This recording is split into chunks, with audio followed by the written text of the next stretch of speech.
Welcome back to my channel, Class in the Cloud.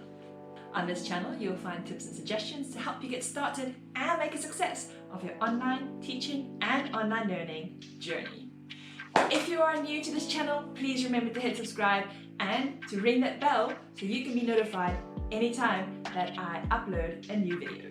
In this video, I'm going to share 5 effective habits or practices that successful, sustainable online English teachers should or could follow. And if you watch right at the end, I'll share a 6th and final bonus point. So let's jump right in. Number 1, the first habit or practice of an effective online English teacher is to set the expectations and the boundaries. Now, an online classroom environment can feel a bit free-form, and it is important to set the boundaries and the expectations early on in the lesson as well as in your course. This can be done in a simple way in the beginning of the lesson, letting your student know what you expect in terms of behavior, and then followed by what the student can expect in terms of content being learned. What I like to do usually is I use TPR. Sometimes for my younger students, I'll use some of the ManyCam animated masks to make this more fun. But it'll be something like this. I want you to look at the PPT. I need you to look at me. I need you to listen carefully. And I need you to speak beautiful English. Okay? And usually the student will reply with an okay, and the expectations are set. Straight after that, I will then go into the introduction, introduce the lesson, and give the student an expectation of what he or she can expect to learn in that lesson. This is very important to set up your lesson for success. The second habit or practice to be an effective online English teacher is to let the student do the work. Learning happens when the student engages with the learning material, and you as a teacher need to create ample opportunity for this to happen. Especially when teaching English online or English as a foreign language, the student needs to have at least 70% of the speaking time during the lesson. There are several creative ways in which you can facilitate this. Number 1, let the student read as much as possible. Number 2, do as much role play as possible. Number 3, ask open-ended questions so that the student can explain and converse in their own words. Drill the vocabulary in interesting and meaningful ways, and try to bring sentence patterns into the vocabulary as you drill them as well. You can also incorporate writing and phonics within your vocabulary drill, allowing the student to write the words. So, engaging with the words, they hear the words, they see the words, they say the words, they write the words. They are engaging with the learning content. Creating opportunity for the student to engage with lesson material is key to a successful lesson. The third habit or practice of an effective online English teacher is to think before you teach and before you write. It is very important to prepare for every lesson that you teach. As mentioned in previous videos, good teacher preparation is essential to being a successful online English teacher. As I mentioned before, if you fail to prepare, be prepared to fail. A poorly prepared teacher is solely obvious. Make sure that you prepare, make sure that you know the words, you know how to spell the words, you're familiar with the grammar and the sentence patterns. Be prepared for your lessons. And think it through, be creative, and find fun and interesting ways to help your student engage with the learning content. At the end of the lesson, take some time to reflect before you write your feedback. Don't just write a generic feedback to get it done. Remember to always mention the student by name and write feedback that is light, formal, and encouraging. I like to use the sandwich method. Basically, I will praise the student for good work. I will then suggest revision or practice or corrections, and follow that by praise for good effort. Every student wants to know that they are making progress. The next place you've got to think before you write is when you're writing in the text box or in the chat box for the student. Think before you write, check your spelling, and make sure that there won't be any misconceptions with how you word your sentences.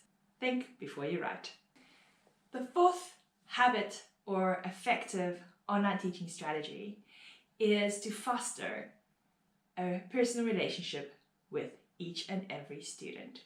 Learning online could leave some students feeling lonely, deserted, disconnected. And it is up to you as a virtual or digital teacher to really engage with your student and to show that you care, that you're not just another face on the other side of the camera. Show genuine interest. Don't just ask the student, how are you, for the sake of asking. Really engage and find out how the student's day was.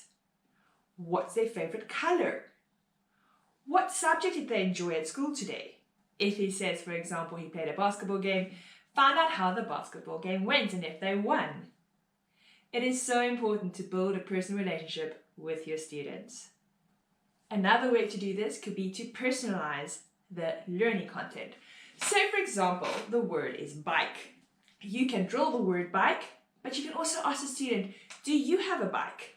If the answer is yes, you can say, what color is your bike? How often do you ride your bike? Do you like riding your bike? That really shows that you care about your student, and it personalizes the learning content as well. Very important. If a student chooses to allow you to engage in their world by showing you a toy or a painting or even their homework, be all eyes and all ears. Show genuine interest and even give them a reward and a hand clap or a thumbs up or a heart, showing that you are genuinely interested in what they are showing you. Be awake and alert to how the student responds to certain words or certain sentences. For example, if the sentence has a question about a father and the student's expression falls, then perhaps change the word to mother or cousin or brother. You're still practicing the sentence pattern. You're just changing the words to be more sensitive to what the student might be feeling. Be sensitive to family dynamics and watch your students' expressions. Lastly, if a parent or a sibling comes into camera, remember your manners and always say hello with a smile. The fifth habit or practice of an effective online English teacher is to always have a good closing activity.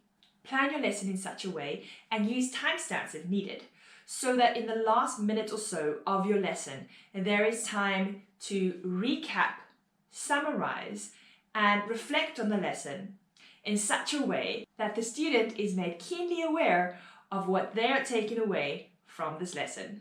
An example of a quick recap activity could be a Q&A, open-ended questions, a word search, or even a drawing activity related to the topic that you've been discussing and teaching. Thanks for watching this far, and as promised, I will now share my bonus tip with you.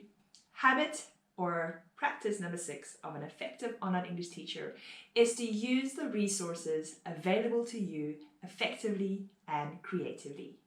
The internet is a black hole of resources. A quick Google search will find you thousands of activities, lesson plans, pictures relevant to the topic that you're teaching. Find your favorite go-to sites and build up a good and steady collection of your favorite games and word searches and flashcards.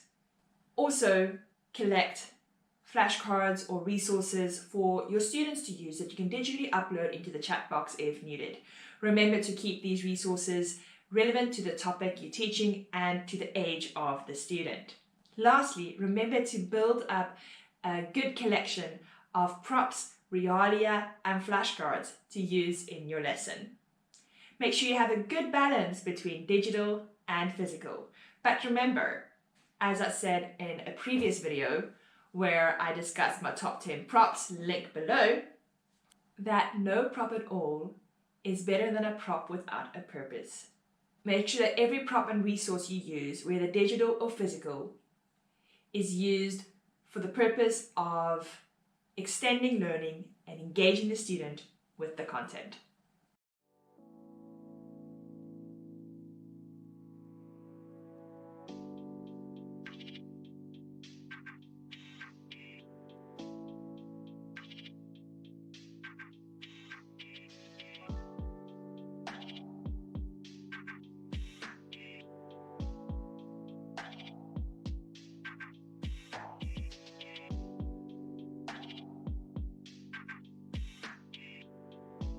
And that's a wrap.